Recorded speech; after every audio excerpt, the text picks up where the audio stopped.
So, ayan mga kabarangay, umalis muna ako dun sa pinagkakaupuan namin. Ayan, kasi ako ay nasi-CR. Ayan. Ay nako, mahirap nang makaihi. Oh no! So, pagkadating ko nga dito sa CR, Diyos ko po, saan tamakbak na pila, pakahaba.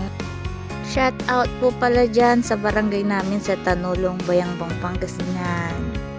So, finally, sa haba-haba ng pila, natapos na rin ako at nakaraos. Ayan, so maraming mabibili dito ay ng mga Lucky Charm. Ayan, so ang gaganda pero ang gaganda rin ng price. Ayan, may mga t-shirt. Ayan, bagyo t-shirt. Iba, ayan, may mga pasalubong. Napakarami talaga mabibili dito. Ayan, may mga wallet na mamahalin. Ayan, may couple ring para sa may mga jowa. Uy, sana all. Yan. So, mga kwintas necklace. Nakakatuwa, no? Necklace na nga, kwintas pa. Ayan. Oh no! At mayroon pang teddy bear. Ayan. So, sa mga may mga ka-Valentine's date dyan, sana all na lang. So, ayan mga kabarangay, libot-libot pa tayo at marami pa tayong makikita dito. Ayan, tulad ng umbrella. Ayan.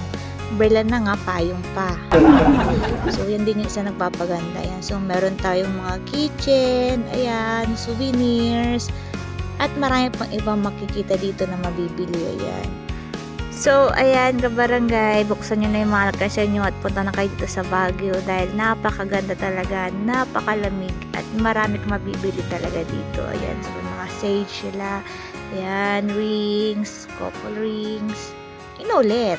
Ginagawa? So, pupunta na pala ako doon sa aming kinauupuan kaganina. Napadaan nga ako dito sa may pwesto ng kapatid ko dito sa may Dad Shawarma. Ayan po. Ayan. So, napadaan po ulit ako dyan.